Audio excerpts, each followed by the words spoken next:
Right now, we're still stuck in the pandemic. It's been about a year since I've been to Europe. But in this video, I'm going to go back in time and give you 5 of my favorite places that are a little bit off the beaten path. In fact, many Americans have probably not even heard of these places. No, I'm not talking Paris, London, Rome here. We're going to touch down in places that are a little off the beaten path, but are fantastic places to visit nonetheless. Poland is usually not high on the list of tourist destinations. However, Gdansk, Poland, located in the northern part of the country, right on the Baltic Sea, is a historic city and is a fantastic place to visit. In fact, the main town square is one of my favorites in all of Europe, and that includes places like Brussels, Belgium, and Venice, Italy.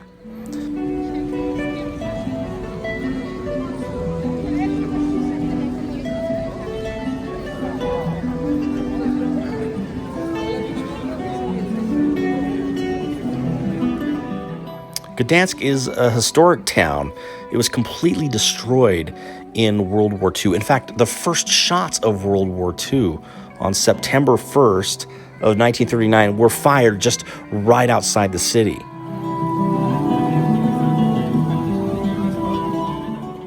Gdansk was quickly rebuilt right after World War II. And if you come here today, you're going to find some awesome architecture, and there's statues all throughout the city, including the famous King Triton statue.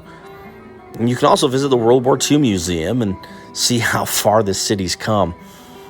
And if you walk around, especially during the summer months, you're going to find big crowds and buskers and street performers. There's all sorts of shopping. I've had the opportunity to come here 3 or 4 different times on business, and I've been impressed with the restaurant scene, and there's nice hotels. North of town, there's a small resort town right on the Baltic Sea called Sopot, where there's a huge hotel and plenty of different shops out there as well. In short, Gdansk may not be the #1 travel destination in Europe, but if you make your way here, I think you're going to be impressed as I've been.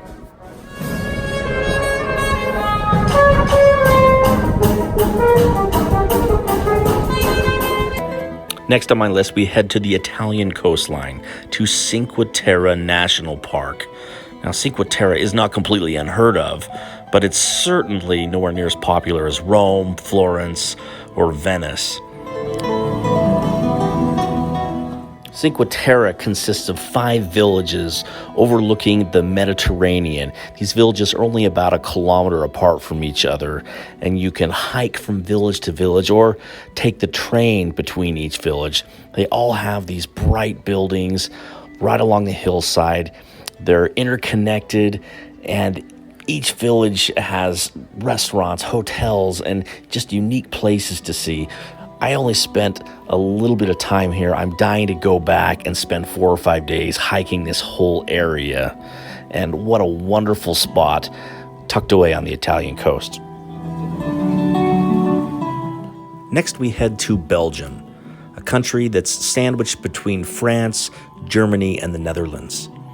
Belgium is usually not thought of as a tourist destination, but I tell people any place that specializes in chocolate, waffles, beer, and diamonds might be a place that you want to check out.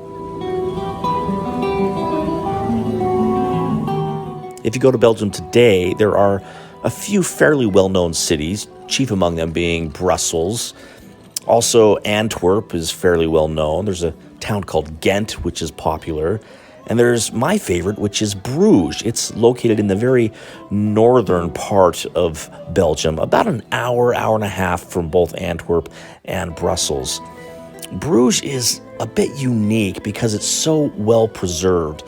Even though the town is located very near some battlefields in World War I and was occupied by the Germans in World War II, it is perfectly preserved. The buildings look just as they did centuries ago.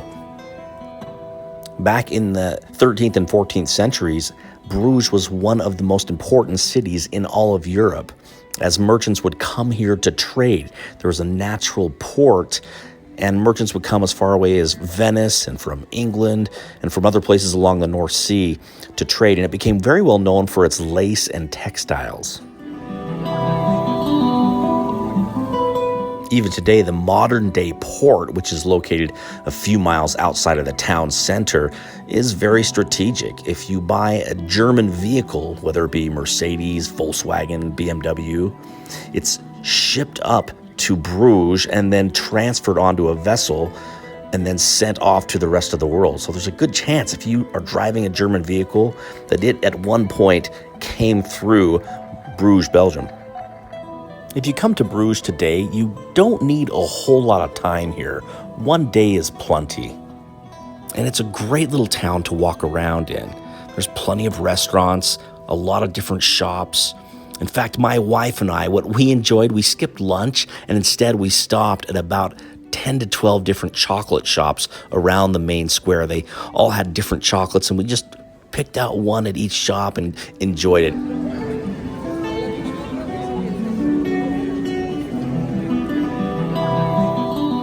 You can also go to the top of the belfry and you can go into the church and see Michelangelo's Madonna of Bruges. There's a lot to do, but you can do it all in one day or less. And so it's entirely possible if you are staying in Paris for a week or you're in Amsterdam, just rent a car for one day. It'll be a few hours drive, but you can park and in a few hours you can see everything there is to see here and have a unique Belgian experience and then hop in your car and go back to Paris or wherever.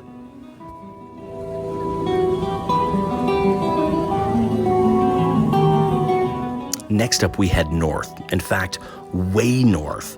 1,000 miles north of Oslo, Norway, is the town of Tromsø, which is the second largest city in the world that's above the Arctic Circle.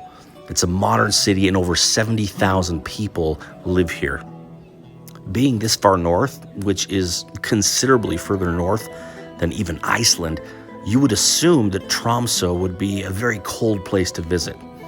And while it's not exactly balmy, the weather here is surprisingly mild most of the year because of the Gulf Stream.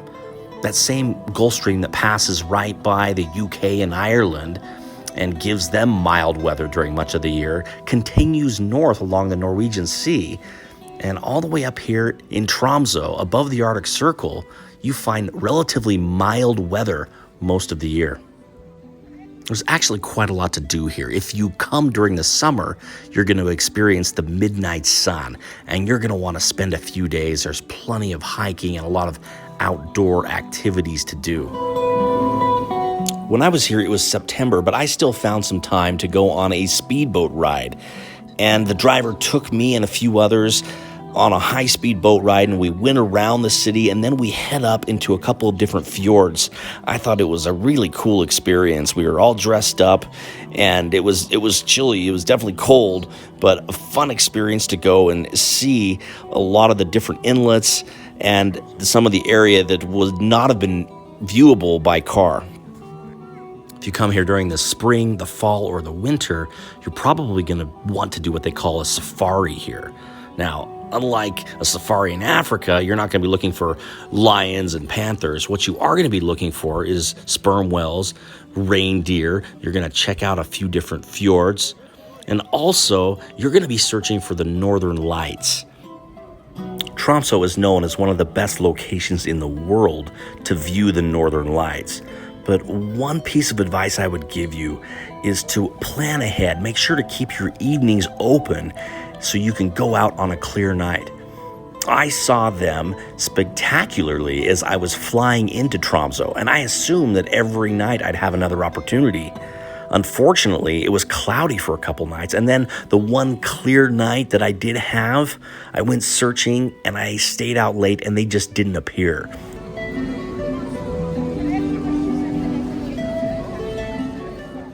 However, while waiting, I did capture this magnificent sunset in a fjord a few miles east of Tromsø. Not too bad. Wrapping it up, I'd say Tromsø is a very unique area and a fun place to visit, no matter the time of year. I think you could come here and have a fantastic trip. The city itself also is walkable, some nice places to stay, some great restaurants and great shops. And so if you get a chance, put Tromsø, Norway on your list.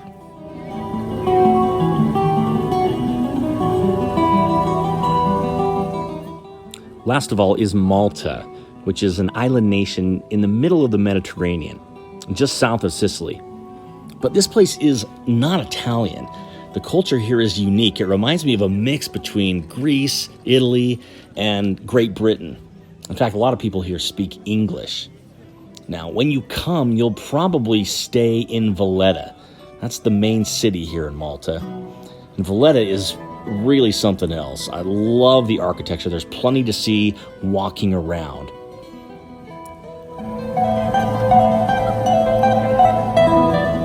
When I was there was a film festival going on. And so this place is popular, and tourists and other people, usually from Europe, like to vacation here. When you come, make sure to explore the island. Don't just stay in Valletta. For about 35 euros, you can take a speedboat, and they'll take you to the other side of the island where there's some swimming locations and there's some cliffs that you can see and some caves you can go into. In fact, there's a filming location that's very popular here, the movie Count of Monte Cristo, which came out something like 2002. It was filmed here in Malta, and some of the filming locations are here that you can go up and see. It's one of my favorite movies, and so I was excited to do that. But absolutely get outside of Valletta and explore a little bit.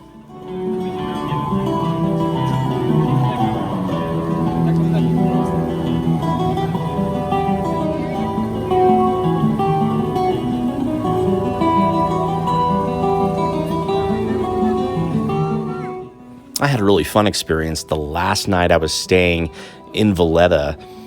I found a building and it had an open door, and I just kind of went up into the building. It was in the center of town, and I went all the way to the top and found my way to the roof. Turns out it was an apartment complex. I thought it was abandoned. It wasn't, but I ended up on the roof and was able to take some really cool pictures. And this place just has a lot of charm. I really enjoyed Malta.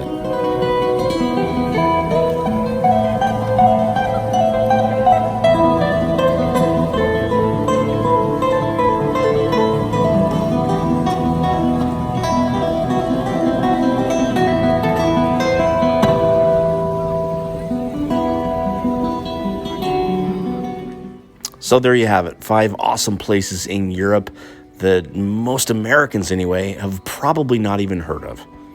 Have you been to these places? Have you heard of these places? If so, comment below. I'd love to hear about it.